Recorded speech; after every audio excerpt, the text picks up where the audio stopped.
আসসালামু আলাইকুম। কেমন আছো প্রিয় ছাত্রছাত্রী? আশা করি সবাই ভালো আছো, সুস্থ আছো এবং নিরাপদে আছো। আলহামদুলিল্লাহ, তোমাদের দয়ায় আমরা সকলেই ভালো আছি। আজ আইসিটির পঞ্চম ক্লাসে আমি তোমাদের অভিনন্দন জানাচ্ছি। মোহাম্মদ আমিনুল ইসলাম জুয়েল, প্রভাষক, আইসিটি বিভাগ, সাভার সরকারি কলেজ। তোমরা আইসিটি ক্লাস কেমন এনজয় করছো বলো তো? আমার তো মনে হচ্ছে তোমাদের এই সাবজেক্টের প্রতি ইন্টারেস্টটা বেশি হওয়া উচিত। কেন বলছি, কারণ অনেকেই আছো মুখস্থ করো বা মুখস্থ করছো, অনেক সময় নিয়ে পরে ভুলে যাচ্ছ, তাই না? বাট আইসিটি দেখো, আমরা কিন্তু যা পড়ছি শুরু থেকে সম্পূর্ণই ম্যাথমেটিক্স। সুতরাং ম্যাথমেটিক্স কিন্তু ভুলে যাওয়ার বা মুখস্থ করার বিষয় না। এটা হচ্ছে তুমি একবার আয়ত্ত করবে প্র্যাকটিসের মাধ্যমে, দেখবে তোমার এটা আর ভোলার সম্ভাবনাই মনে থাকবে। সুতরাং আমার মনে হয় তোমাদের প্র্যাকটিস যদি সঠিকভাবে হয়ে থাকে তাহলে খুবই আনন্দ সহিত তোমরা সাবজেক্টটা শুরু করছো, আশা রাখতেই পারি তোমাদের, কি বলো? ওকে, দেখো, আমরা আজ আইসিটি পঞ্চম ক্লাসে তোমাদের পড়াবো ডেসিমেল থেকে হেক্সাডেসিমেল সংখ্যা নির্ণয়। তার আগে আমি গত ক্লাস অর্থাৎ ক্লাস 4-এ একটা হোমওয়ার্ক ছিল, হোমওয়ার্কটা তোমাদের ক্লিয়ার করে যাই, তাই না? সবাই হোমওয়ার্কটা করছো আশা করি। সো মিলিয়ে নাও তোমাদের অ্যান্সারটা এবং আমি একটু ক্লিয়ার করছি। দেখো, হোমওয়ার্কটা ছিল আমাদের 333.33, একটা ডেসিমাল সংখ্যা, অক্টাল সংখ্যা বের করতে বলা হচ্ছিল। তাহলে বলছিলাম ডেসিমাল থেকে যে কোনো সংখ্যা বের করতে বললে তার বেস ধরা পূর্ণ সংখ্যাকে ভাগ। তাহলে পূর্ণ সংখ্যাকে ভাগ করছি আমি, দেখো 333 কে ভাগ করছি, ভাগ করে যখনই ভাগশেষ শূন্য হয়ে গেছে তখনই আমি আর ভাগ করিনি, এটাকে সাজাচ্ছি লেস্ট এমএসবি এবং এলএসবি মাধ্যমে সাজাচ্ছি, নিচ থেকে উপরে সাজাচ্ছি। সো দেখো এখানে আমরা পেয়ে গেলাম 515। কি সংখ্যা পেলাম আমরা? অক্টাল। সো অক্টালে বেস, তাই না, 8। সো এটা পূর্ণ সংখ্যা পেলাম, তাই তো? আর এরপরে আমরা দেখব ভগ্নাংশ সংখ্যার জন্য কি করি বলতো? ভগ্নাংশের জন্য আমরা মাল্টিপ্লিকেশন, গুণ করি, তাই তো? তো গুণ করব আমরা কতকে? ভগ্নাংশ সংখ্যাটুকু। তাহলে ভগ্নাংশ আছে আমাদের এখানে কত? 0.33। তাহলে একে গুণ করব অক্টালের বেস দ্বারা। সো গুণ করো, দেখো 0.33 কে 8 দ্বারা গুণ করলাম, আমরা এখানে পেয়ে গেলাম এত 2.64।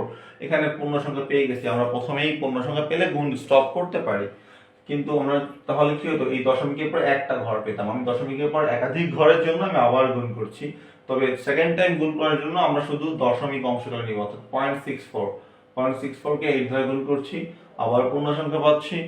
আমি আরেকবার গুণ করব, এখানে ভগ্নাংশ সংখ্যা আছে 0.12 কে ইনটু 8 দিয়ে গুণ করব। গুণ করলে আমি পূর্ণ সংখ্যা পাইনি এখন।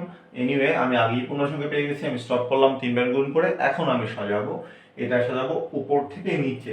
সো এমএসবি উপরে, নিচে হচ্ছে এলএসবি। তো দেখো আমরা এখানে সাজানোর পরে পাচ্ছি কত?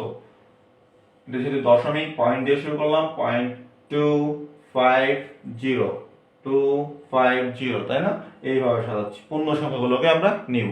সো আমরা আমরা এখানে দশমিক সংখ্যার জন্য পেয়েছি পূর্ণ সংখ্যার জন্য পেয়েছি এত। সো এখানে দেখো আমি এই অংশটা, আর দশমিক সংখ্যার জন্য পেয়েছি 250। সো 250 একবার দশমিক এত। সো এইটা ছিল লাস্ট ক্লাস হোমওয়ার্ক। আশা করি মোটামুটি অনেকেরই হওয়া উচিত, কারণ আমরা খুব স্লোলি প্র্যাকটিস করছিলাম লাস্ট ক্লাসে, তাই না? তোমাদের প্র্যাকটিসের এখন বাসার প্র্যাকটিসটা পারফেক্ট হওয়া উচিত। তো চলো, আমরা লাস্ট ক্লাসের হোমওয়ার্কটা দেখলাম, এখন আমরা নতুন আজকের ক্লাসের টপিকসটা পড়ি। আজকের ক্লাসের টপিকসটা কি ছিল? ডেসিমেল থেকে হেক্সাডেসিমেল, একই নিয়ম। চলো দেখি।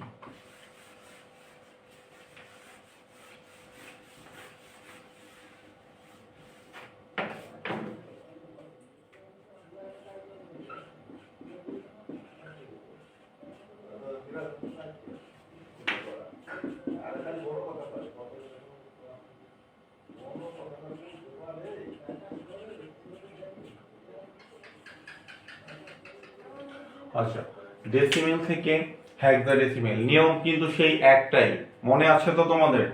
ডেসিমেল সংখ্যা থেকে যে কোনো সংখ্যা বের করতে বললে ওই সংখ্যার বেস দ্বারা পূর্ণ সংখ্যাকে ভাগ দশমিক সংখ্যাকে গুণ। তাহলে আমি এখন হেক্সাডেসিমাল সংখ্যা বের করবো, তার মানে হেক্সাডেসিমালের বেস দ্বারা পূর্ণ সংখ্যাকে ভাগ করব। বেস কত? 16। এর আগে আমি তোমাদের একটু ক্লিয়ার করি হেক্সাডেসিমালটা। দেখো হেক্সাডেসিমাল সংখ্যার বেস হচ্ছে 16, তাই না? বেস 16, তার মানে কি এখানে তোমাদের ডিজিট আছে 0 থেকে টোটাল 16, যেহেতু 16টা ডিজিট বা অঙ্ক, তাই না? তাহলে 16টা ডিজিটের ভিতরে আমি বলতে পারি 1 থেকে 15 পর্যন্ত। এই 1 থেকে 15 এখানে একটা প্রশ্ন আছে। দেখো ডেসিমেল আগে আমি একটু ক্লিয়ার করি। এখানে দেখো হেক্সাডেসিমালটা আসলে হেক্সাডেসিমালটা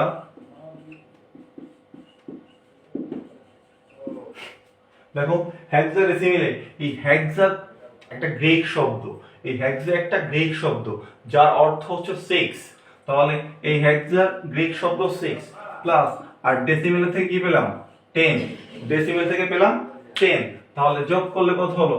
16। তার মানে হেক্সাডেসিমালে 16টি অঙ্ক আছে। এখন প্রশ্ন হচ্ছে এই 16টি অঙ্ক কি কোথায়, তাই না?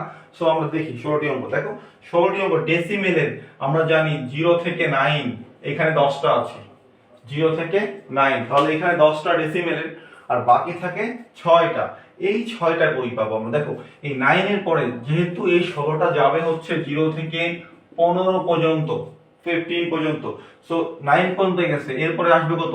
10, রাইট? 10, 11, 12, 13, 14, 15। সো এইখানে দেখো 6টা আর এই 10টা, 16টা পেয়ে গেলাম। কিন্তু হেক্সাডেসিমাল বা সংখ্যা পদ্ধতিতে কখনো এই ডাবল ডিজিট ব্যবহৃত হয় না। এই ডাবল ডিজিট নিলে কিন্তু একটা সংখ্যা হয়ে যাচ্ছে, তাই না? তো আমরা এটাকে এভাবে নিব না, আমরা অঙ্ক হিসেবে নিব। এই জন্য একটা প্রতীক নিব, ডাবল ডিজিট না নিয়ে। সো এই আমরা এই 10 এর জন্য আমরা ধরে নিব a, 11 এর জন্য ধরে নিব b, c, d, e, f।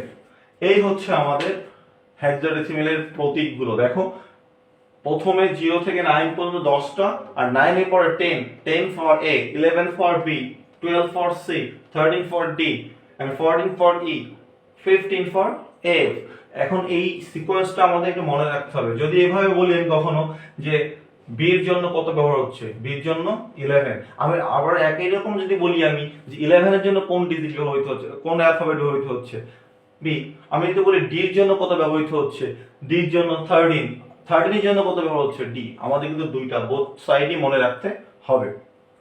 So মনে রাখবে এখান থেকে এমসিকিউ থাকে যে হেক্সাডেসিমালে কতগুলো অ্যালফাবেট বা বর্ণ থাকে, কতগুলো? দেখো তো a থেকে f, 6টা বর্ণ। হেক্সাডেসিমালে 6টি বর্ণ ব্যবহৃত হয়। আর এই জন্য আমরা একবারে বলতে পারি যে হেক্সাডেসিমাল হচ্ছে 0 থেকে 9 আর a থেকে f, এই হচ্ছে 16টা ডিজিট। ক্লিয়ার তো? যেখানে মনে রাখবে a থেকে f গুলো ডিজিট গুলো আমাদের এখানে প্রয়োজন হবে, আমি দেখিয়ে নিলাম। এখন আমি রূপান্তর শুরু করবি। তাহলে সবার কাছে ক্লিয়ার? সো নেক্সট টপিকে যাই আমরা। দেখো আমরা হেক্সাডেসিমাল সংখ্যা বের করব ডেসিমাল থেকে। আমরা শুরু করি, একটা সংখ্যা নিয়ে নিই আমরা শুরুতেই। 5 5 5 5, আচ্ছা 5 5 না নিয়ে 5 4 4 5 নেই, 4 5 নিলাম। পয়েন্ট ধরো 1 5 নেই, 1 5 না 1 6, 1 5, 1 6 নেই। কত হলো? দশমিক সংখ্যা। আমরা বের করব হেক্সাডেসিমাল সংখ্যা। কি বলো? হেক্সাডেসিমাল সংখ্যা, তাই না? সো আমরা দেখি হেক্সাডেসিমাল সংখ্যা বের করি। তাহলে নিয়মটা কি? দশমিক সংখ্যা দেওয়া আছে, অন্য সংখ্যা বের করতে বললে ওই সংখ্যার বেস দ্বারা পূর্ণ সংখ্যাকে ভাগ, পূর্ণ সংখ্যাকে ভাগ, এই যে পূর্ণ সংখ্যাকে ভাগ করতে হবে 16 দ্বারা, তাই না? আর গুণ করতে হবে এই দশমিক সংখ্যাকে। সো আমি ভাগ করি প্রথমে। দেখো 5 4 5, এটা পূর্ণ সংখ্যা ছিল, একে ভাগ করব কত ধারা? 16 ধারা। তো 16 ধারা ভাগ করি। আমি আগে যেভাবে দেখাইছি দেখাই দিই। 16 ধারা ভাগ করব 5 5 4 5, তাহলে ভাগ করি। দেখো তো 16, তাই না? 3 16 48, 3, তাহলে 48 বিয়োগ করলে থাকবে 6, তাহলে 6 থাকছে আমার এখানে। এই 5 নামিয়ে নেই, 5 নামিয়ে হলো 65, 65 হচ্ছে, তাহলে 3 ষোলো 48, 4 ষোলো 64, 5 ষোলো 80 হয়ে যাচ্ছে, 80 বেশি হচ্ছে তো 4 ষোলো 64, 4 যাচ্ছে, তাহলে 64, 64 কত থাকছে 1। তাহলে আমাদের মনে আছে তো প্রথমে ভাগফলটা নিতে হবে, সো প্রথমে ভাগফল নিলাম, ভাগশেষ নিব পরে, তাই না? তো ভাগশেষ কত আছে 1, সো হাইপেন দিয়ে ভাগশেষ 1 নিলাম। এরপরে আমরা আবার ভাগ করব, 16 দিয়ে কাকে ভাগ করব, ভাগফল কত ছিল আমাদের, ভাগফল ছিল 34, সো 34 কে নিতে হলো, 34 কে 16 দিয়ে ভাগ করব, তাহলে 16 কে 16, 16 দুগুণে 32, 32 এ নিব আমরা, তাহলে 32 বিয়োগ করলে থাকে 2, তাহলে ভাগফল কত, ভাগফল 2, আগে ভাগফল লিখতে হবে, হাইপেন দিয়ে ভাগশেষ কত, ভাগশেষ 2, তাই না? সো 2 নিব আমরা, 2 নিলাম। এখনো কিন্তু আমাদের ভাগফল 0 হয় নাই, সো ভাগফল 0 করার জন্য কি করতে হবে, আমাকে আবার ভাগ করতে হবে। ভাগ করলে বলছিলাম যখনই এই ভাজক বড় আর এই ভাজ্য ছোট, তখনই কি হবে, এই ভাগফল 0 হয়ে যাবে আর ওই ভাজ্যটা আমাদের ভাগশেষ হয়ে যাবে। ক্লিয়ার তো? আমি আবার রিপিট করছি, যখনই এই সংখ্যাটা বড় এই সংখ্যাটা ছোট হয়ে যাবে, তখন ভাগফলটা 0 আর এই সংখ্যাটা হয়ে যাবে ভাগশেষ। সো 2টা ভাগশেষ হয়ে যাচ্ছে। এখন আমার ভাগফল 0, আমি আর ভাগ করব না, আমি এটাকে সাজাবো। এটাকে আমি সাজাবো কিভাবে, এই দেখো M S B L S B, so M S B L S B সাজালাম আমরা, most significant bit, least significant bit সাজাই। সাজানোর পরে আমি এটাকে নিচ্ছি, দেখো 2 কত, সরি আগে আমার ডেসিমেল সংখ্যা কত ছিল, 545, এটা ডেসিমেল, আর এখান থেকে আমি সংখ্যা পেলাম, দেখো নিচ থেকে উপরে, তাহলে প্রথমে পেলাম 2, তাহলে 2 নিব, তারপরে পেলাম আবার 2 নিব, তারপরে আবার 1, সো আমার আর ডিজিট নেই, সো আমি কোন সংখ্যা বের করলাম, হেক্সাডেসিমেল, হেক্সাডেসিমেল বেস কত 16, তাহলে 16 বেস দেব। তাহলে দশমিক সংখ্যাটা আমি হেক্সাডেসিমেল সংখ্যা পেয়ে গেলাম। এখন আমি ভগ্নাংশ সংখ্যাটা বের করব। সো দশমিক সংখ্যাটা বের করতে হবে ভাগ দিয়ে, আর দশমিক সংখ্যাটা পূর্ণ সংখ্যাটা বের করতে হবে ভাগ দিয়ে, আর দশমিক সংখ্যাটা কি করতে হবে, গুণ করে বের করতে হবে, তাই না? তো চলো করি। তো দেখো এখানে ভাগ করি আমরা, প্রথমে ছিল হচ্ছে 16, তাই না? একে গুণ করব কত দ্বারা, এই দশমিক সংখ্যাকে গুণ করতে হবে বেস দ্বারা, বেস কত ছিল 16, তাহলে 16 কে 16 দ্বারা গুণ করি, গুণ করলে গুণফল কত আসবে, গুণফল আসবে 2.56, এত আসবে গুণফল। প্রথমে পূর্ণ সংখ্যা পেয়ে গেছি, আমি বলছিলাম পূর্ণ সংখ্যা পেলেও, প্রথমবারে পূর্ণ সংখ্যা পেলেও আমরা আবার গুণ করব, যদি প্রথমে পূর্ণ সংখ্যা না পাই আবার গুণ করি, না পাই আবার গুণ করি, যতক্ষণ পূর্ণ সংখ্যা না পাবো গুণ করতে থাকবো। কিন্তু প্রথমে পূর্ণ সংখ্যা পেলেও আমরা অ্যাটলিস্ট 2 বার গুণ করব, কারণ দশমিকের পরে 2 ঘর দেখানো উচিত। দেখো আমরা তাহলে পূর্ণ সংখ্যা পাওয়ার পরেও গুণ করতেছি, এবার গুণ করবো কত দ্বারা, পূর্ণ সংখ্যা 2 ছিল, 2 বাদে গুণ করতে হবে, কত ছিল 5 6 ইনটু 16, গুণ করো, গুণ করলে আসবে 8.96, 8.96। তাহলে দেখো এখানে পূর্ণ সংখ্যা পেয়েছি, আমরা আরেকবার গুণ করে দেখি, 0.96 ইনটু 16, গুণ করি আমরা, গুণ করলে আসবে 15.36, যাক 3বার গুণ করে ফেলছি। এখন আমরা সাজাবো, তাই না? এখন সাজাতে গিয়ে একটা প্রবলেমে পড়বা তোমরা, বুঝতে পারতেছো কি প্রবলেম, এমএসবি উপরে, এটা সাজাতে উপর থেকে নিচে, তাই না, এলএসবি এমএসবি, তাহলে দেখো উপর থেকে নিচে সাজাবো, লক্ষ্য করো। সো আমাদের দশমিক সংখ্যাটা কত ছিল এখানে, 0.16 দেখো এখানে আমাদের প্রথমে উপর থেকে নিচে সাজাতে হবে, প্রথম ছিল 2, তারপরে 8, এখন 15, here is quotient, here is a quotient। দেখো এই 15 মানে হচ্ছে, আমরা হেক্সাডেসিমেলে বলছিলাম যে 9 এর পরে 10, এই 10 এর জন্য a, 11 এর জন্য b, 12 এর জন্য c, তাই না? এভাবে 15 এর জন্য কত দিছিলাম, এই ডাবল ডিজিট তো ব্যবহার হবে না, এই 15-এর জন্য ছিল এফ, তাই না? মনে আছে 15-এর জন্য এফ, তাহলে আমি 15-এর জন্য এফ কাউন্ট করবো এখানে, 15-এর জন্য এফ কাউন্ট করব। 15 লেখা যাবে না, 15 লেখা যাবে না, এখানে আমরা কি লিখবো? এফ লিখবো। আর বেস কত? হেক্সাডেসিমাল বেস বললাম, হেক্সাডেসিমাল বেস 16। তাহলে আমরা পেয়ে গেলাম 0.16 দশমিক সংখ্যার হেক্সাডেসিমাল হচ্ছে 28F। তাহলে আমরা এটা সাজাই, এখন একবারে সাজিয়ে রেজাল্টটা আমরা নির্ণয় করে ফেলি। রেজাল্টটা আমরা পেয়ে যাব। দেখো রেজাল্টটা কি আসে আমাদের। ফাইনাল রেজাল্টটা হচ্ছে এখানে 545 এর জন্য আসবে 221 পয়েন্ট, তারপরে 16 এর জন্য আসছে 28F। কোন সংখ্যা বের করছি? হেক্সাডেসিমাল। হেক্সাডেসিমাল বেস কত? 16। অবশ্যই বেস দিতে হবে। তো এই হচ্ছে তোমার হেক্সাডেসিমাল, ডেসিমাল থেকে হেক্সাডেসিমাল করার নিয়ম। তো সবার কাছে ক্লিয়ার আই থিঙ্ক। এইভাবে প্র্যাকটিস করতে থাকো।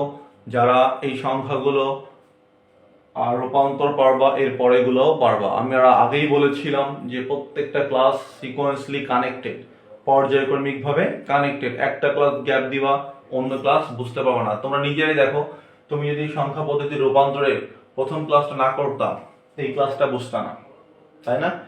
এখন এর পরের ক্লাস যদি না করো, পরের ক্লাস বুঝবা না। সুতরাং প্রত্যেকটি ক্লাস মনোযোগ সহিত করতে হবে এবং প্র্যাকটিস করতে হবে।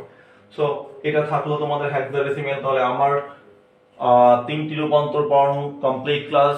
এর পরের ক্লাসে অন্য টিচার আসবেন। আশা করি তোমরা ধারাবাহিকভাবে ক্লাসগুলো করতে থাকবা। যদি কোনো ক্লাস মিস করো, আর পরে ক্লাসগুলো বুঝবা না, ঠিক আছে? সো ধারাবাহিকভাবে ক্লাসগুলো চলবে। আশা করি তোমরা প্র্যাকটিস করবে। আমি তোমাদের একটা হোমওয়ার্ক দিয়ে দেই, এই হোমওয়ার্কটা করতে থাকবা। নেক্সট আমার ক্লাসে আমি দেখবো। ওকে, সো আমি হোমওয়ার্কটা দেই। তোমাদের হোমওয়ার্কটা থাকবে, দেখো 555.55। এটা ডেসিমেল, হেক্সাডেসিমেল নির্ণয় করবা। এইটা হোমওয়ার্ক থাকুক। আরো হোমওয়ার্ক দিয়ে দিই তোমাদের। তোমাদের শুধু আমি 3টা করালাম, তাই না? 3টা করাচ্ছি। 0.11 ডেসিমেল থেকে আমি তোমাদের বাইনারি করাইছি, এটাও করবা। আর একটা দিয়ে দেই তোমাদের 222.22, এটা ডেসিমেল থেকে অক্টাল করবা। এই 3টা হোমওয়ার্ক তোমাদের থাকুক, প্র্যাকটিস করতে থাকো নেক্সট ক্লাস পর্যন্ত। নেক্সট টিচার যে আসবে সে আবার রূপান্তর পড়াবে অক্টাল থেকে বাইনারি। এর পরের সংখ্যাগুলো তোমাদের করাবে। এভাবে পর্যায়ক্রমে আমরা 4জন টিচার একটা টপিকস থেকে একটা টপিকস তোমাদের সামনে এভাবে প্রেজেন্ট করব। সো সবাই প্র্যাকটিসের মাধ্যমে সাবজেক্টটাকে নিজেদের আয়ত্ত করে রাখো।